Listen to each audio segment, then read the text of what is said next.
Good morning. Morning. Please be seated. Welcome to Mayflower Congregational United Church of Christ, where we believe that no matter who you are or where you are on life's journey, you are welcome here.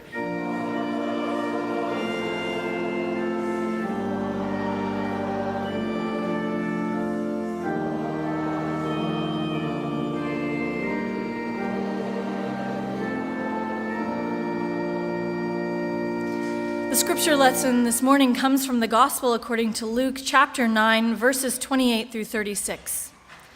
Now, about 8 days after these sayings, Jesus took with him Peter and John and James and went up on the mountain to pray. And while he was praying, the appearance of his face changed, and his clothes became dazzling white. Suddenly, they saw two men, Moses and Elijah, talking to him. They appeared in glory and were speaking of his departure, which he was about to accomplish at Jerusalem.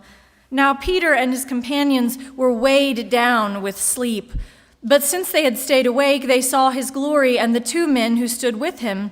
Just as they were leaving him, Peter said to Jesus, "Master, it is good for us to be here. Let us make 3 dwellings, one for you, one for Moses, and one for Elijah," not knowing what he said. While he was saying this, a cloud came and overshadowed them, and they were terrified as they entered the cloud. Then from the cloud came a voice that said, "This is my son, my chosen. Listen to him." When the voice had spoken, Jesus was found alone, and they kept silent, and in those days told no one any of the things they had seen. Here ends the reading of words inspired by God. May God grant to us wisdom and courage for interpretation. Great story, terrible title. The Transfiguration. I mean, that doesn't sound very exciting to me. A friend of mine asked me this week, "Well, what's the sermon about, Rob?" And I said, "Oh, I'm glad you asked. It's about the Transfiguration." And he replied, "Oh, good luck with that. Well, let me know how that goes." We've got a language problem in the church. I should have answered that question differently. I should have started singing the hit song by Johnny Nash. I can see clearly now the rain is gone. You can join me. I can see all obstacles in my way. Gone are the dark clouds that had me blind. It's gonna be a bright, bright, sunshiny day. Very good. Now just imagine that Johnny Nash had written this song and tried to sell it to some record executive under the title Transfiguration. Oh, good luck with that, Johnny. Let me know how that goes. I mean, I like the song. It sounds like a moment of dazzling divine revelation when we suddenly see what's been right in front of us all along, except we're too busy to notice it, or too weighed down with sleep, or too busy looking at our cell phones. I get it, Johnny. Wake up. We are surrounded by extraordinary ordinariness, an Oklahoma sunset, the lonely face of a beggar, the hopeful eyes of a Syrian child. Life, it's like a sacred theater upon which the curtain never falls, but played out before an audience that is largely blind. I like it, Johnny, except for the title. Now, about 8 days after these sayings, Jesus took with him Peter and James and John and went up on a mountain to pray. And while he was praying, the appearance of his face changed, and his clothes became dazzling white. This is one of those stories about which the best question is not, did this happen, but what does this mean? And stories like these, John Dominic Crossan had the best line about, they never happened, they are always happening. Luke writes near the end of the 1st century, some scholars think even later than that, into the 2nd, and he's looking back over decades to the life of the founder of what was called the Way, a struggling sect of Jesus people within Judaism hanging on for dear life. Most of these Jesus people were illiterate, as Jesus himself may have been. And so, what holds them together, you ask? Stories. Stories hold them together.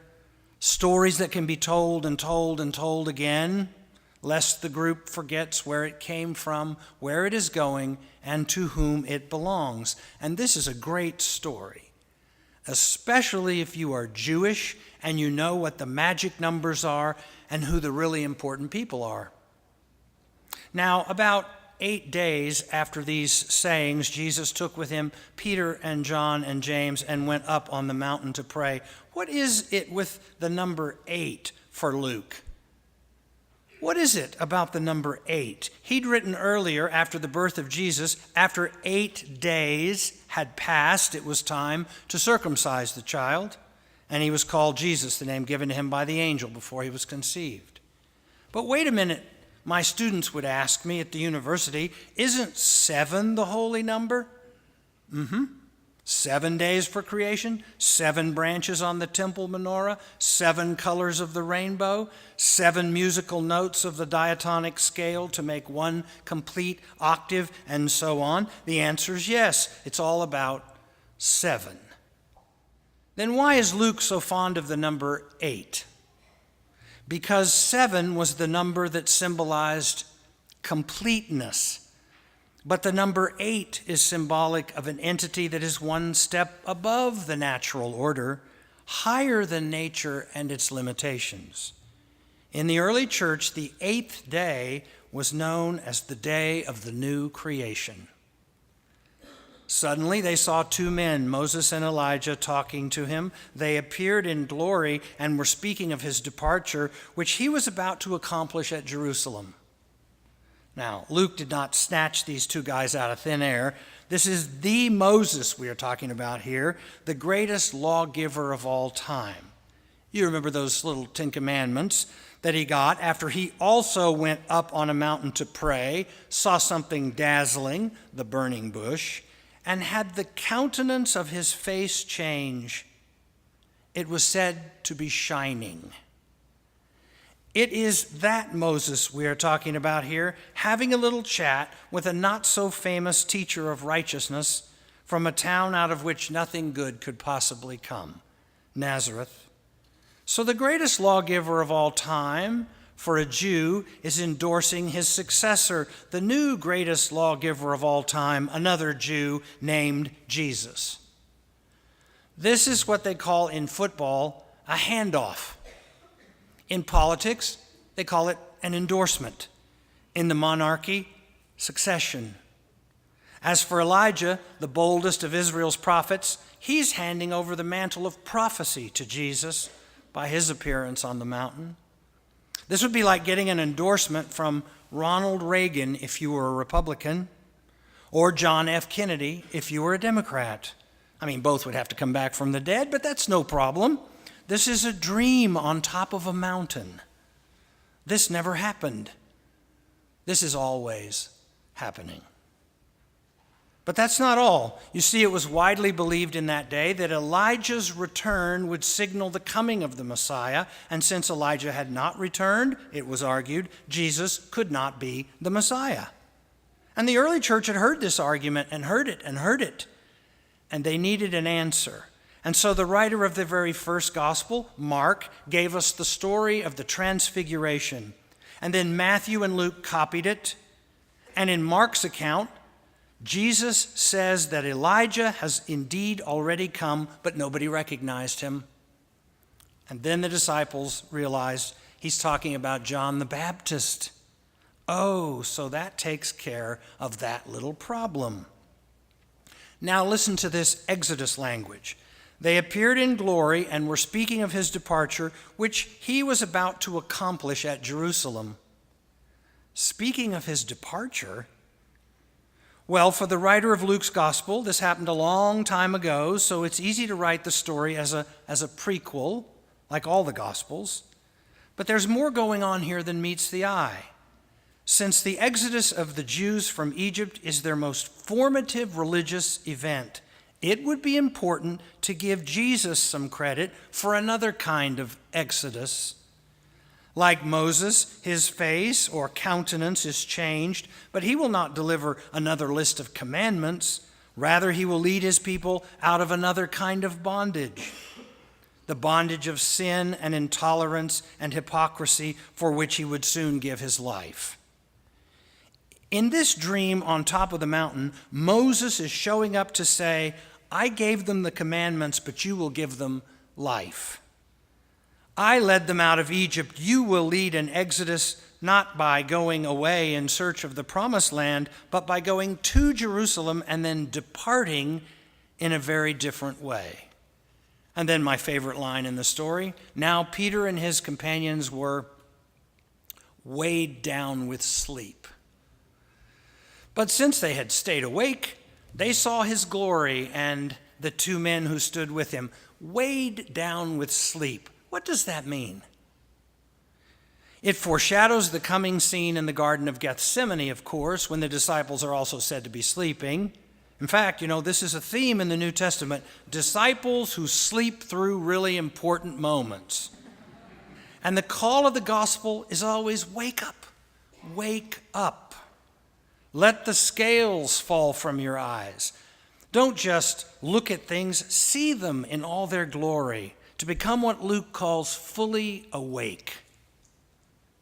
Have you noticed how much attention we are paying these days to sleep and the importance of it and the trouble we have, especially as we get older, to getting a good night's sleep?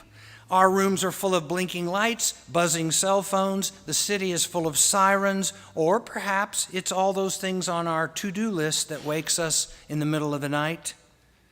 But to be honest, I almost envy the disciples who are weighed down with sleep. When I was a teenager, I could sleep until noon. Now I can't make it to 6 o'clock in the morning. For Luke, however, this is a metaphor for cluelessness, as in sleeping through the appearance of the Messiah, the one sent by God, love incarnate, walking around in plain sight and people don't see it. They're weighed down with sleep, and they miss what's right in front of their eyes. Here is what people were saying in those days.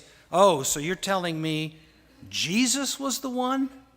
I mean, my father saw him, said he told a lot of parables, confused a lot of people. Let's just say, whatever, he's no Moses. He's no Elijah. So Luke writes a story, and in the story, he's no Moses or Elijah. He's greater than Moses and Elijah. And a few of the disciples get it because they become, in one blinding moment, fully awake. I wonder sometimes if this is not the greatest tragedy in the human condition, that we sleepwalk through life and miss most of all what artists are always trying to teach us. I live with an artist, and we've often discussed why people make art anyway. And she discusses it with her students. Whether it is fine art, music, poetry, drama, literature, whatever it is, she said it's all designed to wake us up. Once, when Sean and I were searching for a definition of art, we play these little games. Strange. Can you come up with just a short working definition of art? You can use this on your students. And this is the best we could come up with. Art mediates transcendence. It shows us, even if we are not weighed down with sleep, what is glorious and tragic about human life. It shows us the beautiful and the unbearable. So whether you walk into an art gallery, or you're sitting in the theater to watch a film, or in the concert hall to listen to music, or you're sitting before a teacher telling stories, the object is always the same. The artist wants to wake you up. Art is shock therapy for sleepwalkers. Just as they were leaving, Peter said to Jesus, "Master, it's good for us to be here. Yes, let's make 3 dwellings, one for you, one for Moses, one for Elijah," not knowing what he'd said.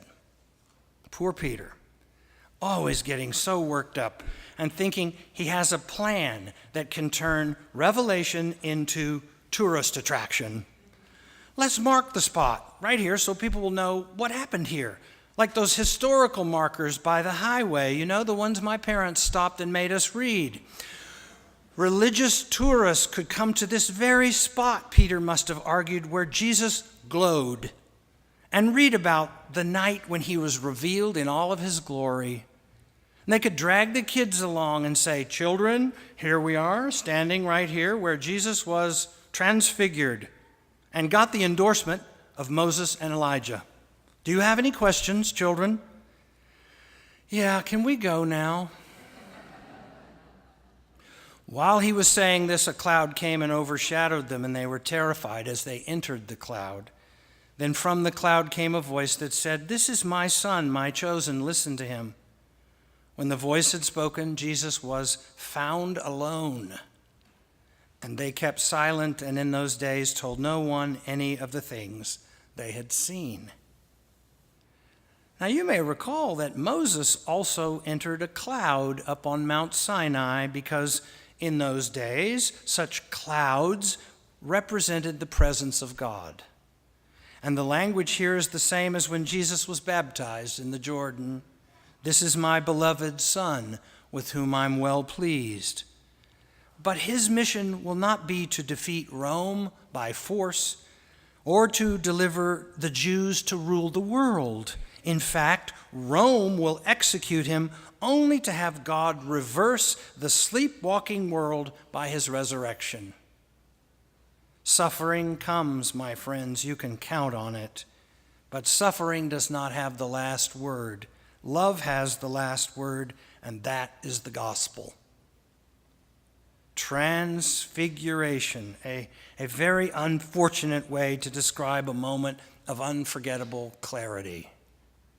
Such a ponderous sounding word for a moment when everything you think you know gets rearranged, when something shifts, when something ordinary suddenly seems extraordinary, as if it is lit from within. Oh, to be sure, after these moments, the world returns quickly to its normal state. Faucets will leak. You'll spill your coffee in your lap driving to work. People will do disappointing things that make them look predictable and dull and not luminescent at all, but we're sustained by the moments on the mountaintop, where, as King put it, "I have seen the promised land." Come to think of it, I think there's an important detail in this story we miss if we're not careful. This all happens not because they went up on a mountain per se. Hikers go up on mountains all the time. It happened because Jesus took 3 disciples with him to pray. This happened because Jesus, as Lori Walke puts it, was a praying machine. This dazzling revelation does not occur because they just were getting away from it all, doing some yoga at high elevation, sipping a fine glass of Pinot Gris. No, the countenance of Jesus changes not because of what he was wearing or the way the light was falling on his face or because everyone is sleep deprived, but because he was praying. All the amazing things happen in life when we are doing something religious, not when we're talking about the value of doing something religious. Or to put it another way, a religious tourist is an oxymoron. A trip to the Holy Land will not make you into a disciple. Standing at the rim of the Grand Canyon and taking a snapshot with a little box camera will not convey the feeling one gets standing on the edge of that prehistoric gash in the earth. When you sit with your partner in the backyard on a summer night and you see a shooting star, you always say the same thing. "Did you see that?" And either the person with you did or he didn't, but there's no explaining it, because some experiences are non-transferable. I feel that way about faith. I cringe when people try to explain faith to me. But sometimes when they show it to me, the whole room fills up with light. I took my granddaughter Iris, who is 5 now, to Brahms again, as is our custom, when she is having a sleepover at Shama and Rapa's house. This is our pilgrimage. We don't go to Mecca or Jerusalem. We go to Brahms on 39th Street. and we order the junior burger with a chocolate shake and fries. And we get her order number written across the top of the receipt in large numbers, big enough for grandfathers to read. Then we sit and we wait. We wait to hear our number called. And I can tell you that the anticipation on Iris's face, just waiting for a number to be called, that means she gets her burger and gets to eat it with her grandfather, you'd think she's listening for a lottery number. So let me ask you, what is it we're having at Brahms? A fast food meal or communion? I don't know, but if you'd been there, you would have seen it. The countenance of her face was dazzling. Transfiguration, a rather unfortunate word. I mean, can't we come up with something better than this? Maybe the next time the Bible is translated and revised, Mayflower could petition the committee for some new headings in the Bible. I mean, maybe, at least for this story, we could just call it, I Can See Clearly Now. I can see clearly now, the rain is gone. Come on. I can see all obstacles in my way. Gone are the dark clouds that had me blind. It's gonna be a bright, bright, sunshiny day. I think someone just called our number.